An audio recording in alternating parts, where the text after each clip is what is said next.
Monster movies. Who doesn't enjoy a good creature feature? Okay, plenty of people. But all the cool people love these sorts of movies. Today, my top 10.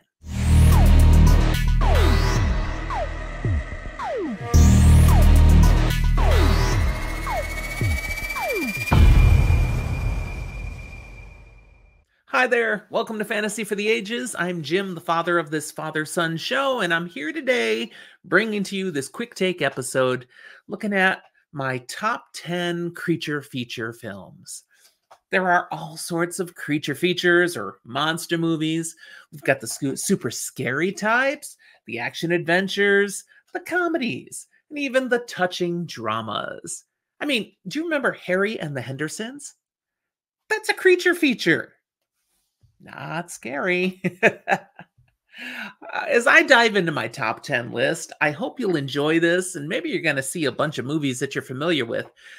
If you like what I talk about, don't forget to hit that like button, and we hope you'll subscribe to our channel. Now, on my list, I'm focusing on the ones that, of course, I've enjoyed the most, and that's a very subjective thing.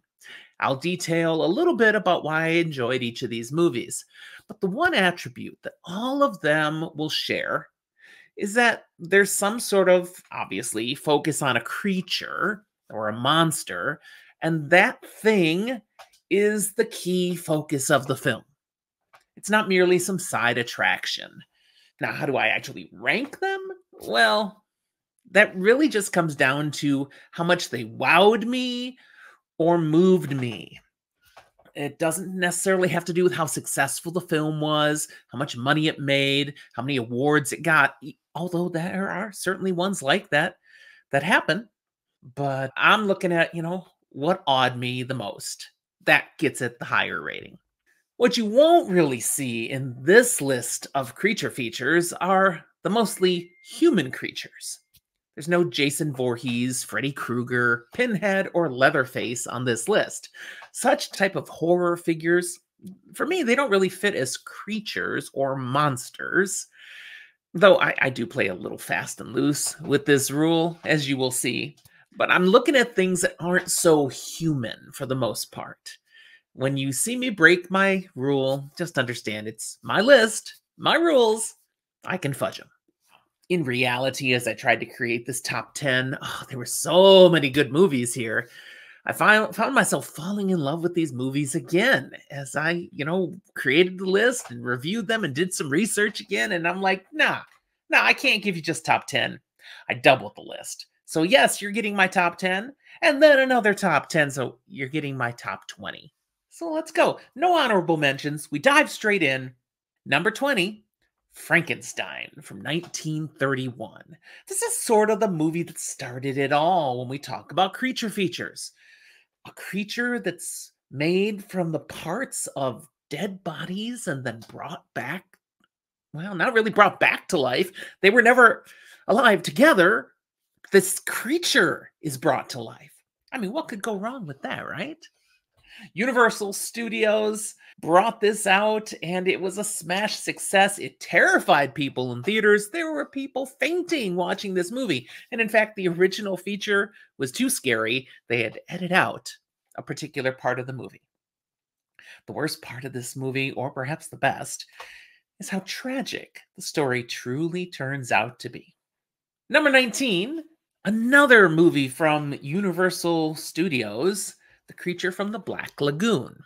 I say The Creature, but the movie is just titled Creature from the Black Lagoon, came out in 1954. Now, Dracula was the first of the creatures that Universal Studios brought to life for what would be a little over 20 years of putting out these Universal monster movies. Frankenstein was right after Dracula. They both came out in 1931. This creature movie, Creature from the Black Lagoon, much later, 1954, and it was actually the final monster that they created for their run of monster movies. The creature is actually otherwise called Gill-Man, this underwater, somewhat human-looking type being, but is really an ancient kind of creature. Kind of has to defend its turf. It's not really evil. It's more misunderstood. It has a right to act as it does, but it ends up being a nicely suspenseful, scary movie. Number 18, The Blob, 1958. I featured this one as one of my honorable mentions when I talked about alien invasion movies, because this is a thing that arrives from space in a meteorite and then starts absorbing people. And it gets bigger and bigger as it does this. It's quite terrifying for its time. It has the honor of being Steve McQueen's first leading role. A lot of people don't know that. I enjoyed The Blob very much. That's number 18. Number 17, Jeepers Creepers, 2001. This movie features the Creeper. It turns out to be an ancient creature that, weird rules, rises for 23 days every 23rd spring to eat people, and then use some of their body parts for its own body. Ugh, Jeepers Creepers, for sure. This has some great special effects, a lot of terrifying moments, and honestly, just kind of freaked me out, and it makes my top 20. Number 16, Piranha, 1978. Piranha is a horror movie that was created, one of many created in the aftermath of the success of Jaws. We can take animals, we can turn them into terrifying creatures and bring them to the screen. It came out the same year as Jaws 2, and I understand the producers of Jaws 2 tried to stop Piranha from coming out. You're going to steal from what we're focusing on. Well, they lost, and Piranha came out.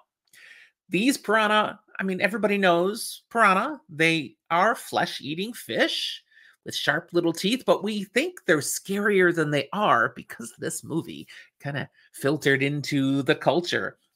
The fish in this movie are actually genetically mutated piranha. Of course, a military experiment. They got canceled, but the fish were still around. They didn't euthanize the fish they created, and, well, they get loose and wreak havoc. Fun film. I enjoyed Piranha.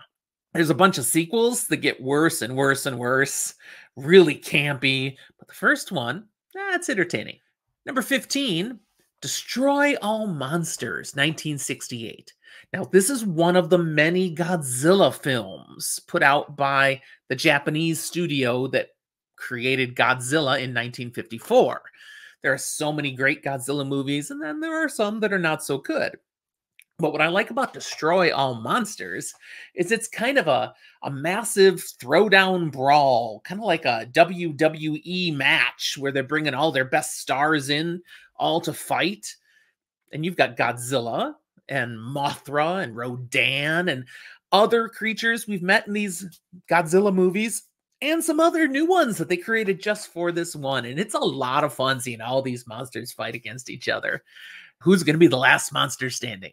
So, Destroy All Monsters. That one was really entertaining. I saw it first as a kid, and it's worthy. All the monsters. Number 14 features only one monster, Predator, from 1987.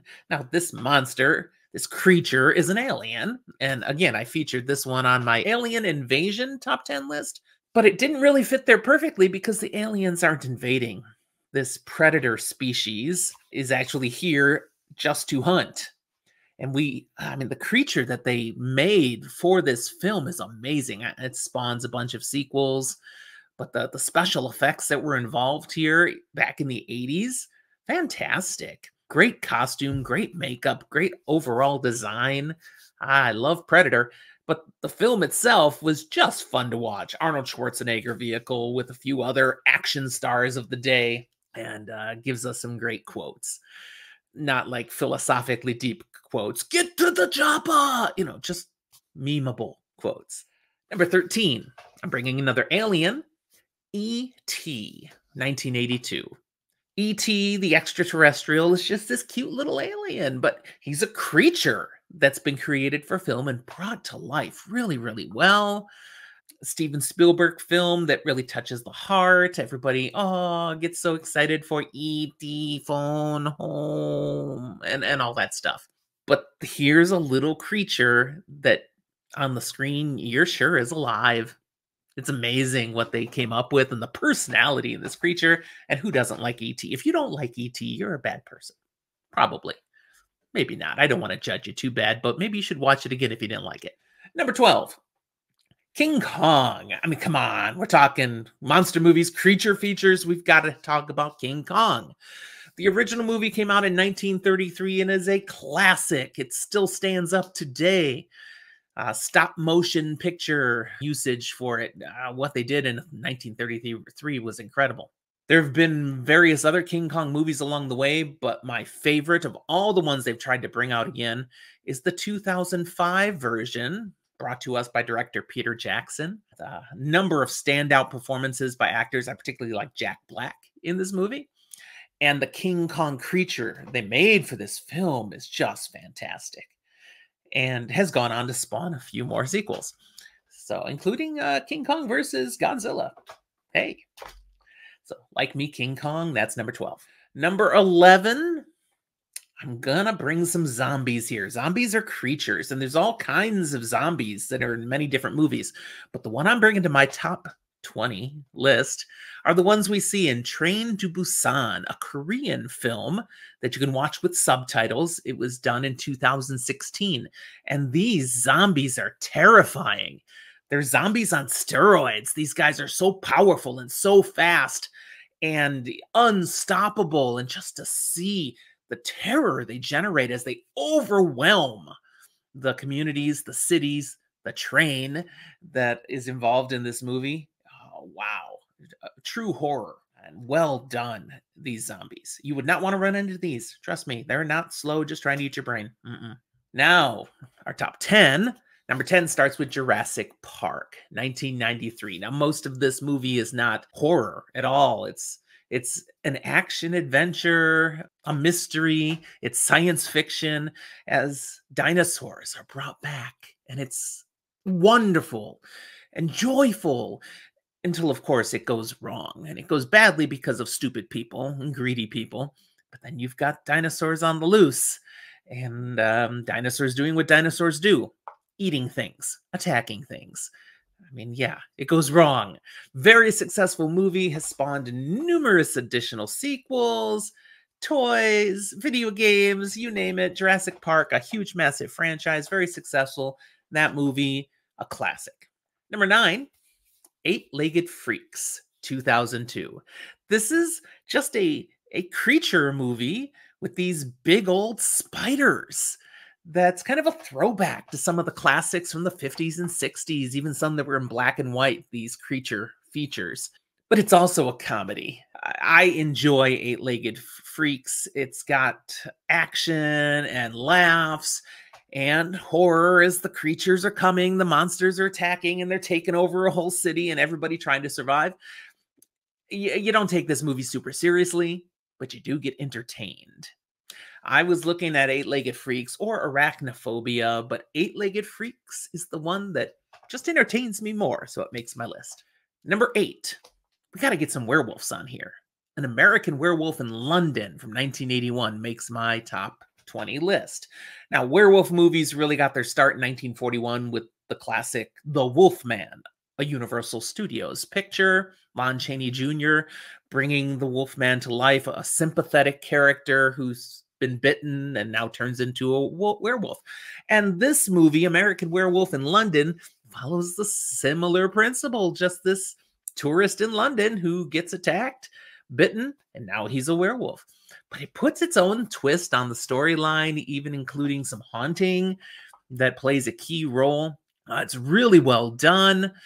If you haven't seen this one, you owe it to yourself to see it. One of the best things about it is the makeup that's done to cause the transformation. In fact, this movie won the first ever Best Makeup Academy Award.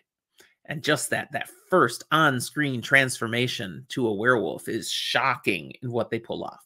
It's a great story. Number 7, Gremlins, 1984. This is a horror comedy.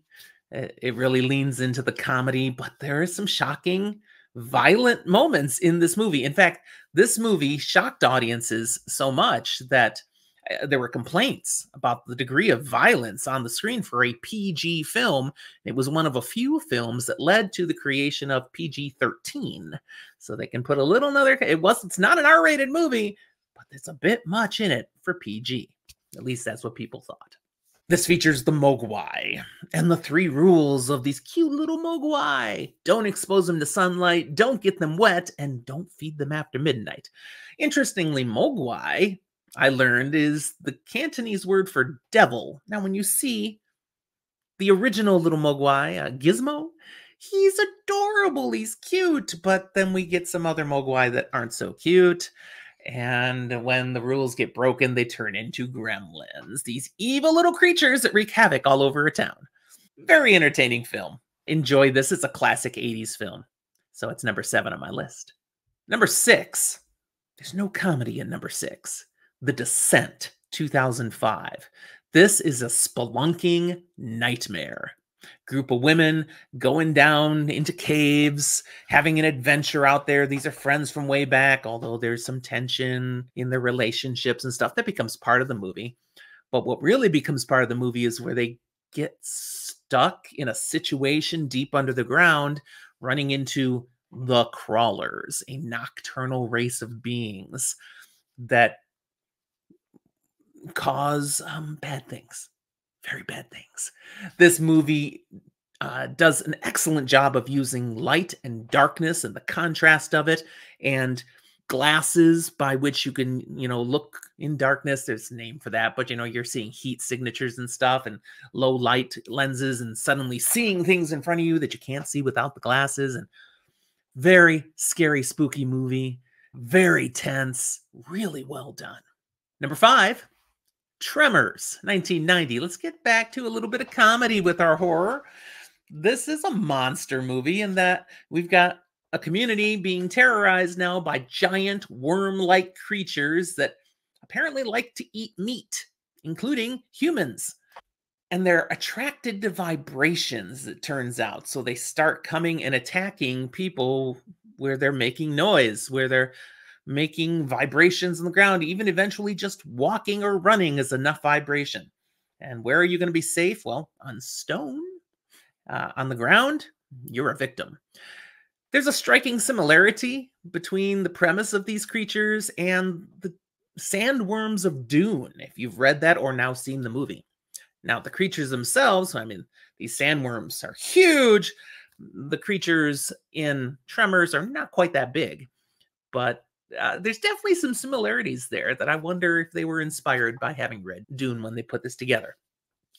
Didn't do very well in the box office. It got its money back, but not by much. It was considered a flop, but huge in the aftermarket, the videos, VHS tapes, and on now. People still enjoy watching Tremors, and it's made a ton of money. It's considered a cult classic now, and kind of fun. They've made many sequels, not as good as the original, but giving people more of these giant worms that they want to see. Number 4, The Mummy.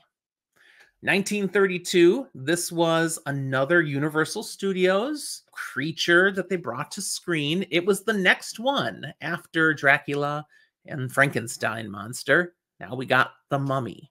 The original was brought to life brilliantly by actor Boris Karloff, who was under contract to Universal Studios, so they'd use him in a lot of films, including he was the monster in Frankenstein. And now he turns around and does a role as the Mummy, where he's playing this mummy creature, but we also get to see him as a person at different times in the film. This film just has a spooky air to it, high suspense. The terror is not, there's no gore or anything, just a creeping horror that's coming to get you.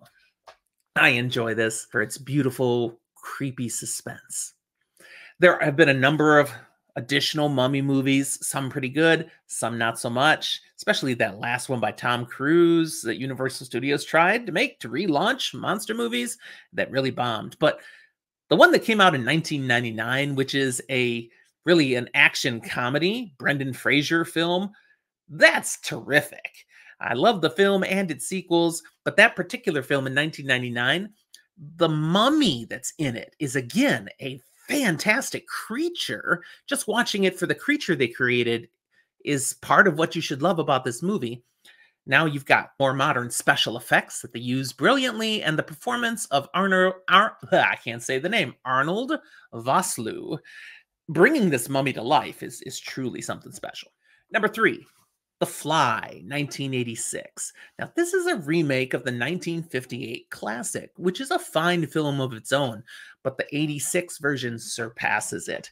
It's one of a number of successful science fiction horror films directed by David Cronenberg. You can look him up, see some of the other things he's done, but he brought his brilliance to this movie, and it pays off. Gina Davis, Jeff Goldblum are the lead actors in this film. They both turn in excellent performances, especially Goldblum as he slowly transforms over the course of the film into a human-sized fly. And some of the special effects are brilliantly disgusting. So, love that movie. Love the story in it, the tragedy behind it. Really good. If you haven't seen it, go catch it. Two left. Number 2, Jaws, 1975.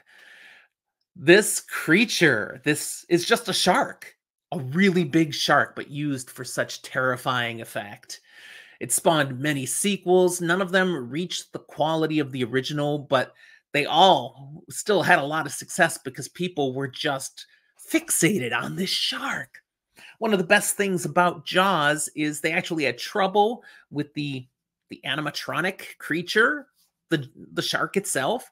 So they did not show it as much in the movie as they originally intended. It was just too hard to work with, too hard to make it look realistic. And that minimal use of it actually increased the terror that the shark generates. And we do certainly see it at times, especially late in the film. Man, I love that final moment. Final moment with Sheriff Brody pointing the gun and saying his catchphrase. And if you haven't seen the movie, I won't tell you what it is, but you should go watch Jaws. This film impacted our culture so much that there were less people at ocean beaches for a few years after this film came out. They were terrified of shark attacks. Okay, number 1, creature feature of all time, Alien, 1979. I hope some of you are not surprised by that. It's a science fiction horror classic. It puts Sigourney Weaver on the map as an actress. This is her first big movie, and after this, she just kept appearing in movie after movie after movie, including a number of sequels, because this spawns a whole franchise. Films, books, video games, toys, you name it. Alien was so successful. The creature itself that they created caused this movie to win an Academy Award for Best Visual Effects. The creature is called a xenomorph. And they didn't just create this one creature. They created a baby xenomorph, an adult xenomorph, different forms of the creature. They were so creative and they made this stuff so realistic. But the suspense of the movie comes again from an excellent use of light and darkness and choosing not to show more than they had to. Minimalism. You do eventually see the whole creature, and when you do, it's wow, terrifying, but they've shown you just these little tidbits along the way that have got you so freaked out as you watch this movie. It is spectacular. All right, there's my top 20, or as I said, my top 10 list times 2. Let me know which of these movies you totally agree with, which ones you would change the order on, which creature features are missing that you think are better than ones that I put here. I'm sure you've got some. Put them down in the comments or hit us up on social media and let us know. All the ways you can find Zach and I for this show, Fantasy for the Ages, are listed down in the show notes below. Thanks for watching. We'll talk to you next time.